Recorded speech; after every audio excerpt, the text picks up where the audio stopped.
सबसे पहले क्लास शुरू होने के पहले मैं आपको बता दूं कि 4 लाइनों से शुरू करने जा रहे हैं हम आपका क्लास। कोशिशों पे कोशिश करता जो लगातार है, कोशिशों पे कोशिश करता जो लगातार है, सही मायने में जीत का वही असली हकदार है। नमस्कार, मैं पीयूष कुमार शुरू कर रहा हूं आज का एपिसोड क्लास 9th का साइंस। और क्लास 9th के साइंस में हम लोग आज सीखेंगे कि किस प्रकार से साइंस को पढ़ा जाता है। आखिर साइंस है क्या, इस चीज को हम जानेंगे। सबसे पहले हम बता दें साइंस, साइंस क्या है। लैटिन भाषा का एक शब्द सिंथिया से लिया गया है जिसका अर्थ होता है जानना। साइंस लैटिन भाषा का एक शब्द सिंथिया से लिया गया है जिसका अर्थ होता है जानना। और वहीं आपसे मैं बात करूं विज्ञान, विज्ञान भी संस्कृत भाषा का एक शब्द है जिसका अर्थ होता है जानना। साइंस क्या है? साइंस लैटिन भाषा का एक शब्द है जिसका अर्थ होता है जानना। उसी प्रकार से विज्ञान एक संस्कृत भाषा का शब्द होता है जिसका अर्थ होता है जानना। और आगे मैं बता दूं इल्म, इल्म एक अरबी भाषा का शब्द है जिसका अर्थ होता है जानना। ओवरऑल लैटिन भाषा का एक शब्द साइंस जिसका अर्थ होता है जानना, और संस्कृत भाषा का एक शब्द, संस्कृत भाषा का एक शब्द विज्ञान है जिसका अर्थ होता है जानना, और इल्म अरबी भाषा का एक शब्द है जिसका अर्थ होता है जानना। इसीलिए अतः साइंस को विज्ञान और विज्ञान को साइंस कहा जाता है क्योंकि दोनों का अर्थ होता है जानना। अगर आपसे कोई पूछे कि क्यों साइंस को विज्ञान और विज्ञान को साइंस कहा जाता है तो मेरे दोस्त इतना सा उत्तर होगा क्योंकि दोनों का अर्थ होता है जानना, इसलिए साइंस को विज्ञान अथवा विज्ञान को साइंस कहते हैं। आई होप आप यहां तक समझोगे। जानना मतलब साइंस को भी हम, साइंस का अर्थ क्या होता है जानना, विज्ञान का अर्थ क्या होता है जानना, इल्म का भी अर्थ क्या होता है जानना। अरबी भाषा में इल्म का मतलब जानना, लैटिन भाषा में साइंस का मतलब जानना, और संस्कृत भाषा में विज्ञान का मतलब होता है जानना। तो यहां से विज्ञान की उत्पत्ति होती है, साइंस की उत्पत्ति होती है। अगर मैं आपसे बात करूं कि ये विज्ञान, ये साइंस है क्या, आज आप मुझको देख पा रहे हैं कहीं ना कहीं साइंस का एक कमाल है कि आप घर बैठे अच्छे से अच्छे शिक्षकों से आप पढ़ सकते हैं। कहीं ना कहीं ये क्या है, एक साइंस है। साइंस और क्या है, जैसे अगर आपको साइंस को डिटेल समझना है तो आइए समझते हैं कि साइंस क्या है। विज्ञान वह शास्त्र है जिसके द्वारा हम अपने व्यवहारिक जीवन को आसान एवं सरल बना सकते हैं तथा समय बचा सकते हैं। इसी को हम क्या कहते हैं, साइंस।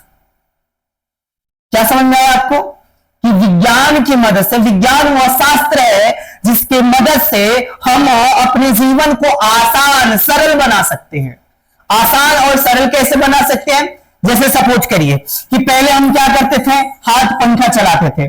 जब हमको गर्मी महसूस होती थी तो हम हाथ पंखा चलाते थे। अच्छा, इससे भी हमको ठंडी लगने की आवश्यकता है, इससे भी हमें ठंड चाहिए, तो एक विज्ञान ने एक चीज का निर्माण किया जिसका सीलिंग फैन नाम है। हमें पंखे की आवश्यकता पड़ गई, पंखे से भी ज्यादा हम संतुष्ट नहीं हो पाए तो हमने कूलर लाया, और ज्यादा ठंडी चाहिए हमने एसी लाया। ये सारा कुछ हम कर पा रहे हैं तो ये कमाल किसका है, साइंस का है। जैसे ये पूछ रही है मेरे बाबू ने खाना खाया कि नहीं खाया, तो इनकी बाबू की जानकारी इनको क्षणिक समय में किसके द्वारा मिल पा रहा है, तो फोन के द्वारा मिल पा रहा है, मोबाइल फोन के जरिए मिल पा रहा है। कहीं ना कहीं किसका कमाल है, साइंस का कमाल है। यदि मैं आपसे कहूं कि मैं आपको कुछ ही सेकंड में उड़ा सकता हूं, हवाओं का सैर करा सकता हूं, तो आप नहीं मानेंगे। लेकिन आप सोचिए जरा, माइंड का रिवीजन करके सोचिए, आज हम हेलीकॉप्टर, हवाई जहाज में उड़ पा रहे हैं, ये किसकी देन है, तो ये देन है साइंस की। साइंस की मदद से हम आकाश में उड़ रहे हैं। अगर मैं आपसे कहूं कि मैं यही चिल्लाऊंगा और अमेरिका सुनाई देगा, क्या ये पॉसिबल है, तो आप कहेंगे जी हाँ सर बिल्कुल पॉसिबल है। किसके द्वारा, फोन के द्वारा। फोन एक जरिया है जो आप यहां पे चिल्लाएंगे और ये दूसरे देशों में जाके सुनाई दे सकता है। तो ये कमाल किसका है, ये कमाल है साइंस का। अगर मैं आपसे बात करूं, आपको मैं यही अभी इसी वक्त मुंबई दिखा सकता हूं। मान लीजिए आप बिहार में बैठे हैं और मैं आपको कहूं कि मैं आपको उत्तर प्रदेश दिखा सकता हूं, कैसे पॉसिबल, कैसे है? तो आप कहेंगे वीडियो कॉल के जरिए। तो वीडियो कॉल के जरिए अगर आप बिहार से उत्तर प्रदेश देख सकते हैं, मतलब ये कहीं ना कहीं क्या है, साइंस है। तो साइंस आपको समझ में आ गया होगा कि साइंस क्या है। अगर आपको कोई चीज सूचना पहुंचानी है 20 किलोमीटर के दराज में, कम से कम आपको 10 या 20 सेकंड दिए जाए और कहें कि जरूरी सूचना है, आप जाके पहुंचाइए, तो ओवरऑल आप कैसे पहुंचाएंगे? आप कहेंगे सर फोन के जरिए। अब ये फोन क्या है? एक प्रकार का साइंस है जो आपका समय बचाया। तो विज्ञान वह शास्त्र है जिसके द्वारा हम अपने व्यवहारिक जीवन को आसान बना सकते हैं। जैसे अगर आप देख रहे हैं कि मान लीजिए एक पोखरा खोदना है और पोखरा खोदने के लिए लगभग 100-50 आदमी या वर्कर चाहिए, लेकिन जेसीबी एक ऐसी मशीन है जो कम से कम समयों में क्या करेगी, आपको एक पोखरा खोद के, एक तालाब खोद के दे सकती है। तो समय बचाया कि नहीं बचाया?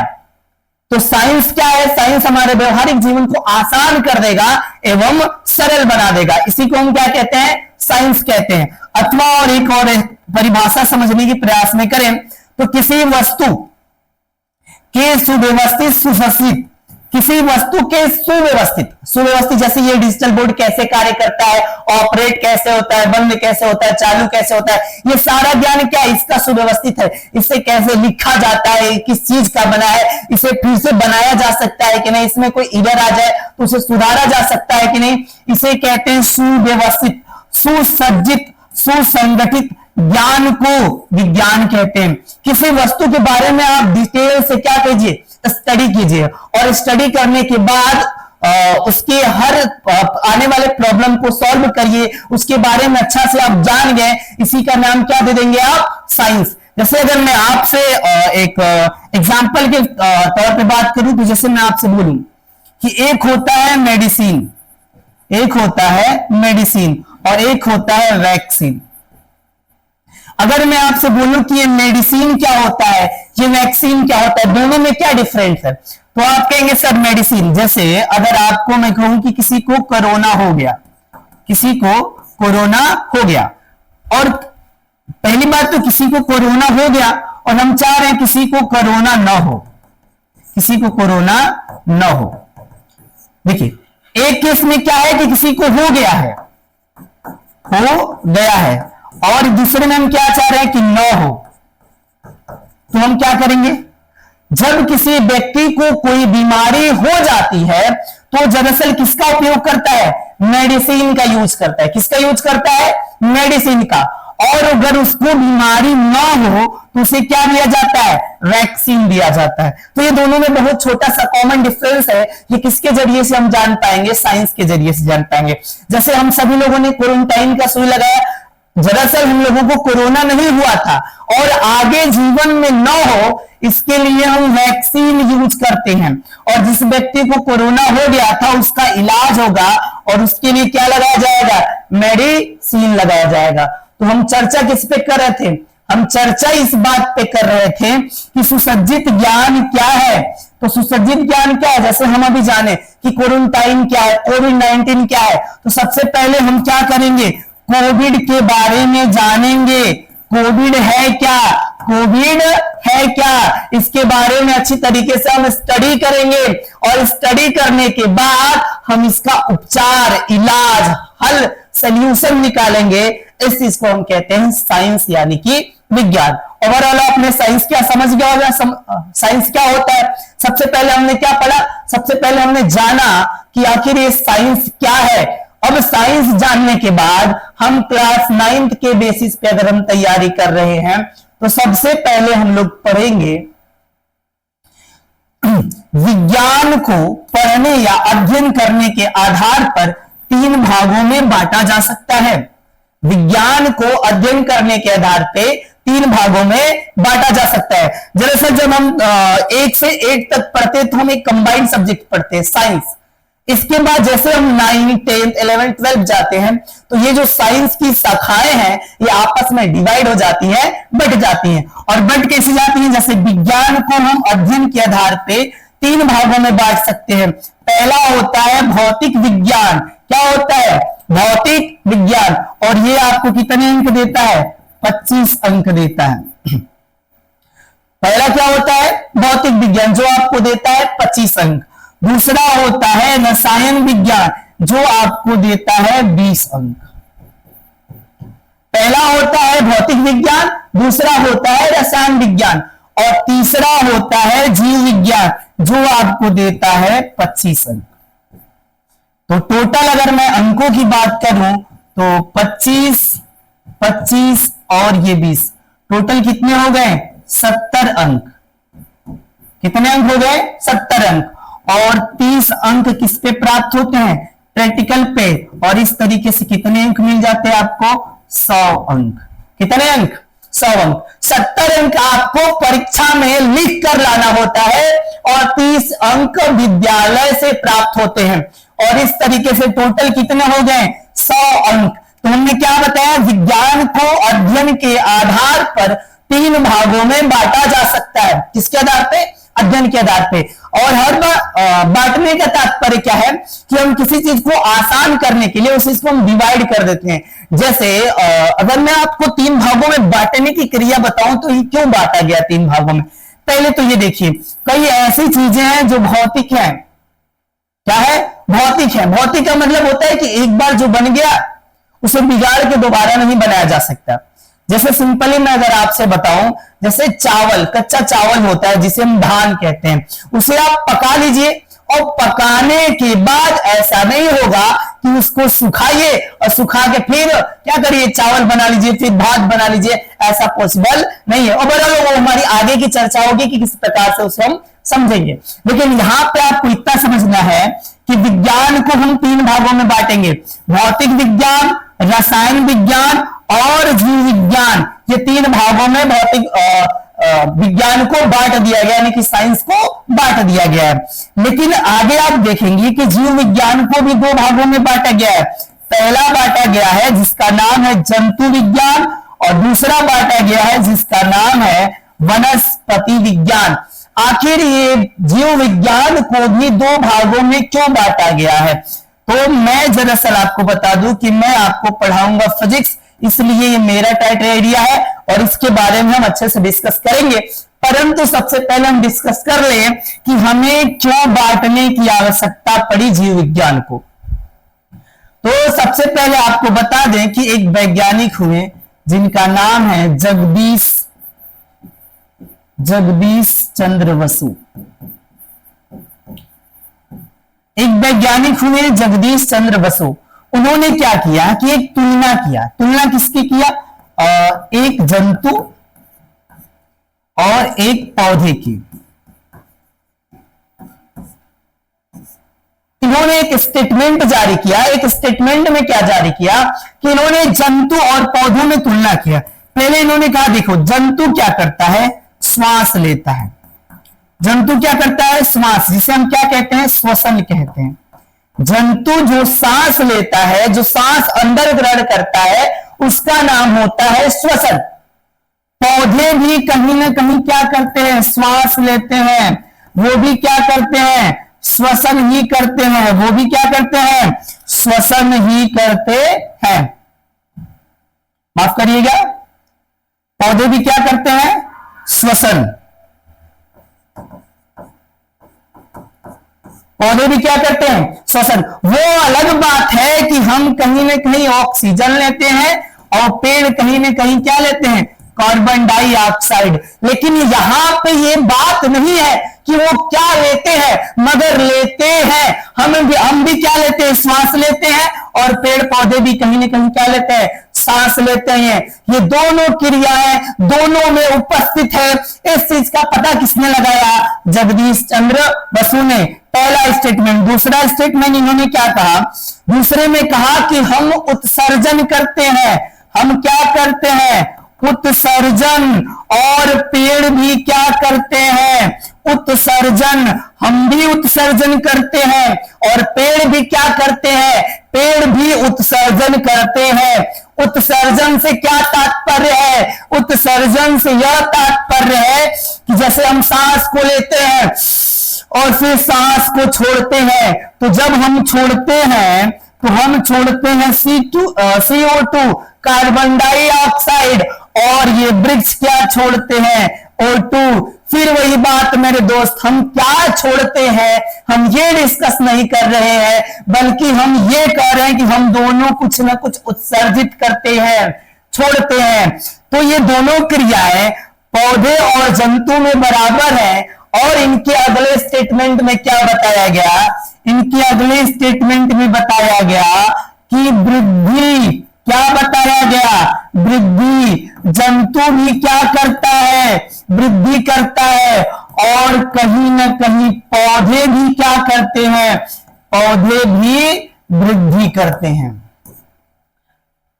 इधर जंतु भी वृद्धि करते हैं और पौधे भी वृद्धि करते हैं। ये तीनों गुण हम, जंतु और किसमें, पौधों में समान देखा गया। और एक कमाल का गुण देखा गया जिसे कहा जाता है प्रजनन। क्या कहा जाता है, प्रजनन कहा जाता है। क्या, ये माफ करिएगा, ये गलत लिखा गया है। हम भी प्रजनन करते हैं और कहीं ना कहीं पौधे भी प्रजनन करते हैं। ये सारे गुण पेड़ और जंतु में बराबर है। इसलिए इन्होंने क्या कह दिया कि अब सजीव के श्रेणी में केवल जंतु नहीं आएंगे, बल्कि पौधों को भी क्या मान लिया जाएगा, सजीव मान लिया जाएगा। पहले क्या होता था कि हम केवल बायोलॉजी के अंतर्गत, केवल बायोलॉजी के अंतर्गत किसके बारे में अध्ययन करते थे, पहले हम केवल जंतुओं के बारे में अध्ययन करते थे, केवल जंतुओं को पढ़ते थे। जंतु में मनुष्य, कीड़े मकोड़े, हाथी, शेर, सांप, छिपकली, ईटे से जितने भी धरती पे प्रजातियां हैं, केवल इनका अध्ययन करते थे। लेकिन जगदीश चंद्र बसु के स्टेटमेंट के आधार पर अब जीव विज्ञान में केवल जंतुओं का नहीं, बल्कि वनस्पति, पेड़ पौधों का भी अध्ययन किया जाएगा। अतः इन्होंने जीव विज्ञान को दो भागों में बांट दिया। पहला इन्होंने नाम दिया जंतु विज्ञान और दूसरा इन्होंने नाम दिया वनस्पति विज्ञान। आई होप आपको यहां तक समझ में आया होगा कि हमें बांटने की आवश्यकता क्यों पड़ी। तो आगे अगर मैं बात करूं आपको सबसे पहले कि ये भौतिक विज्ञान क्या है, भौतिक विज्ञान क्या है, भौतिकी आखिर क्या है। तो ये मेरा खुद का सिलेबस है, मैं ये खुद आपको पढ़ाऊंगा, तो मैं इसको थोड़ा सा बाद में चर्चा करता हूं। सबसे पहले मैं चर्चा आपको यहां पे करूंगा रसायन विज्ञान क्या है, रसायन विज्ञान क्या है,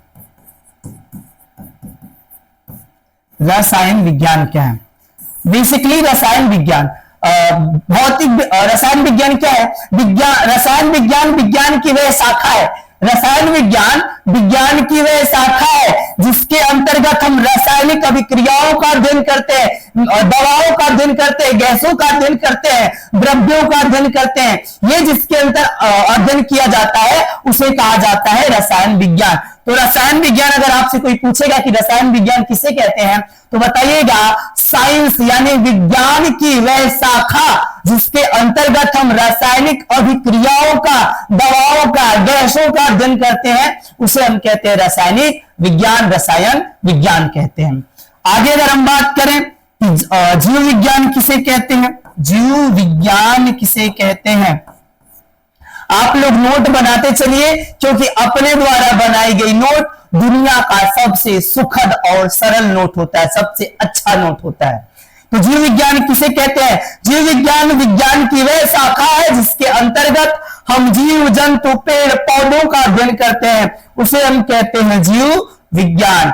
और आगे चल के जीव विज्ञान को दो भागों में बांट दिया गया। पहला होता है जंतु विज्ञान जिसे कहते हैं जूलॉजी। क्या कहते हैं, जूलॉजी। जू मतलब जंतु, जंतु विज्ञान यानी कि विज्ञान की वह शाखा जिसके अंतर्गत जंतुओं का अध्ययन किया जाता है, उसे हम कहते हैं जंतु विज्ञान।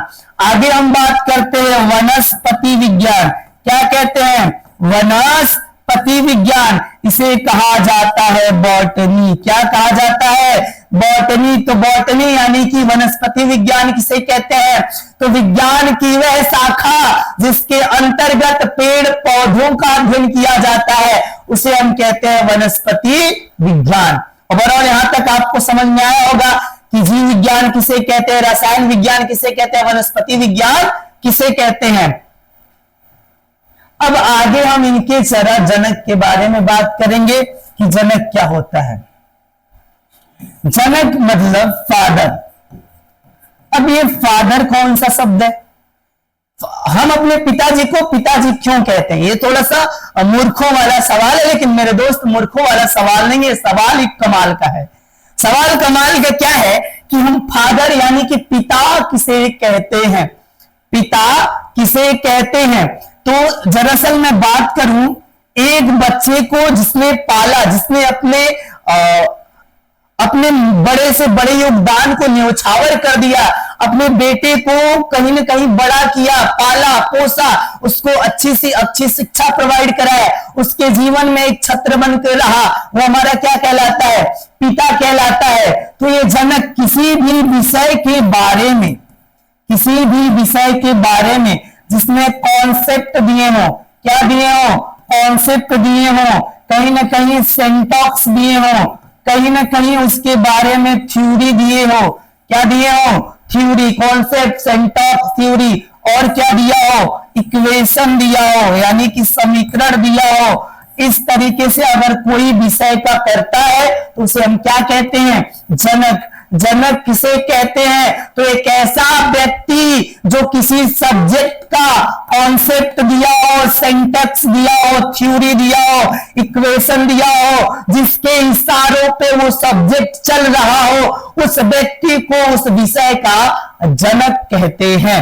जनक किसे कहते हैं, तो वह व्यक्ति जो किसी विषय का कॉन्सेप्ट, सेंटेक्स, थ्योरी और इक्वेशन जिसके इशारों पे वो सब्जेक्ट चल रहा हो, उसे हम क्या कहते हैं, जनक कहते हैं। अब जनक कहने की बारी आ गई तो आइए बात करते हैं आदि विषयों के जनक के बारे में। सबसे पहले आता है दोस्त रसायन विज्ञान। क्या आता है, रसायन विज्ञान। तो रसायन विज्ञान के जनक कौन है, तो रसायन विज्ञान के जनक है एंटोनी लेबोजियर। रसायन विज्ञान के जनक कौन है, तो आप लोग बताइएगा, एंटोनी, माफ करिएगा, क्या बताइएगा, एंटोनी। रसायन विज्ञान के जनक, रसायन विज्ञान के जनक कौन है, तो आप क्या बताइएगा, एंटोनी लेबोजियर या लेवासिये, लेबोजियर, या इनको क्या कहा जाता है, लेवासिये कहा जाता है। तो रसायन विज्ञान के जनक कौन है, एंटोनी लेबोजियर, या इन्हें क्या कहा जाता है, लेवासिये कहा जाता है। अगर मैं आगे आपसे बात करूं कि जीव विज्ञान के जनक कौन है, जीव विज्ञान के जनक, तो आपका जवाब आना चाहिए कि इनके जनक हैं अरस्तु। तो जीव विज्ञान के जनक कौन है, तो इनके जनक है अरस्तु। और आगे मैं बात करूं कि जंतु विज्ञान के जनक कौन है, जंतु विज्ञान के जनक कौन है, तो कहीं न कहीं जीव विज्ञान, ये जो जंतु विज्ञान है वो जीव विज्ञान का हिस्सा है, इसके भी जनक कौन कहलाएंगे, इनके भी जनक अरस्तु ही है। तो याद रखिए, केमिस्ट्री के जनक कौन, एंटोनी लेबोजियर, जीव विज्ञान के जनक कौन, अरस्तु, और जंतु विज्ञान के जनक कौन, अरस्तु ही होंगे। और अंत में आता है वनस्पति विज्ञान के जनक, वनस्पति विज्ञान के जनक, वनस्पति विज्ञान के जनक। तो इनके जनक आते हैं जिन्हें हम कहते हैं थियोफ्रेस्टस, थियोफ्रेस्टस। तो यहां पे याद रखिएगा वनस्पति विज्ञान के जनक कौन है, तो थियोफ्रेस्टस है। और अंत में आती है जो हमारा फेवरेट सब्जेक्ट है, भौतिक विज्ञान के जनक, भौतिक विज्ञान के जनक। तो भौतिक विज्ञान के जनक sir Isaac Newton, sir Isaac Newton को कहा जाता है। इनके इशारों पे शुरू शुरू में हमने क्या बताया कि जनक किसे कहते हैं, तो वह व्यक्ति जो किसी विषय में कॉन्सेप्ट, सिंटैक्स, इक्वेशन, समीकरण, चाहे उनके इशारों पे वो सब्जेक्ट चल रहा हो, उसे हम क्या कहते हैं, जनक कहते हैं। तो सर आइजैक न्यूटन कौन है, यही है जिनके इशारों पे भौतिक विज्ञान दौड़ता है, इनके इशारों पे भौतिक विज्ञान चलता है, इसलिए भौतिक विज्ञान के जनक कौन कहे जाते हैं, तो बता दीजिएगा सर आइजैक न्यूटन। लेकिन यहां पे एक रोल बदल जाएगा। अगर आपसे कहा जाए कि आधुनिक भौतिक विज्ञान के जनक कौन है, आधुनिक भौतिक विज्ञान के जनक कौन है, तो यहां पे आंसर बताइएगा गैलीलियो। क्या बताइएगा, गैलीलियो एवं अल्बर्ट आइंस्टीन, अल्बर्ट आइंस्टीन। तो यहां पे दो चीज याद रखिएगा। अगर आपसे पूछे कि आधुनिक भौतिक विज्ञान के जनक कौन है, तो आपका आंसर होना चाहिए गैलीलियो एवं अल्बर्ट आइंस्टीन। लेकिन आपसे पूछा जाएगा केवल भौतिक विज्ञान के जनक कौन है, तो सर आइजैक न्यूटन। कौन हो जाएंगे, सर आइजैक न्यूटन हो जाएंगे। आगे हम बात करते हैं एक चीज पे कि आखिर ये हम पढ़ क्या रहे हैं। तो सबसे पहले हम बता दें आपको कि हमने शुरू किया था क्लास 9th का साइंस, और साइंस में अब हमारा टॉपिक है भौतिक विज्ञान। ये भौतिक विज्ञान है क्या, भौतिक विज्ञान को हम लोग कहते हैं फिजिक्स। और इसमें कितने अंक मिलते हैं, 25 अंक। कितने अंक मिलते हैं, 25 अंक। क्लास 9th और 10th दोनों में 25-25 अंकों का पेपर होता है। अब हम बात करते हैं भौतिक विज्ञान है क्या। तो भौतिक विज्ञान विज्ञान की वह शाखा है, भौतिक विज्ञान विज्ञान की वह शाखा है जिसके अंतर्गत हम प्रकृति के घटनाओं का अध्ययन एवं समाधान करते हैं। भौतिक विज्ञान क्या है, भौतिक विज्ञान विज्ञान की वह शाखा है जिसके अंतर्गत हम प्रकृति के घटनाओं का अध्ययन एवं समाधान करेंगे। जैसे आपको शुरू शुरू में ही बता दिया हूं कि कोविड क्या है, तो सबसे पहले ये जो कोविड आया होगा इसका हमने क्या किया होगा, स्टडी, इसका हम लोगों ने अध्ययन किया होगा। अध्ययन करने के बाद हमने इसके लक्षण ढूंढने होंगे, और लक्षण ढूंढने के बाद हम इस सब का क्या करेंगे, सॉल्यूशन करेंगे कि इसे दूर किया कैसे जाए। जैसे मौसम की खराबी होने वाली है, तो मौसम की खराबी की जानकारी हम किनके मदद से दे पाएंगे, तो हम अध्ययन करेंगे। और अध्ययन कौन कराएगा, भौतिक विज्ञान कराएगा, किस तरीके से क्या होने वाला है। तो भौतिक विज्ञान ओवरऑल आपको समझ में आ गया होगी। भौतिक विज्ञान क्या है, वर्षा का होना, बिजली का चमकना, विद्युत धारा, मोटर, फैन, कूलर, हवाई जहाज, रेलगाड़ी, मोबाइल फोन, ये सारे किनकी देन है, तो ये देन है हमारे भौतिक विज्ञान की देन है, विज्ञान की देन है। क्या भौतिक विज्ञान विज्ञान की एक शाखा है जिसके अंतर्गत हम क्या करते हैं, प्रकृति के घटनाओं का अध्ययन एवं समाधान करते हैं। तो ओवरऑल आपको समझ में आ गया होगा कि भौतिक विज्ञान क्या है।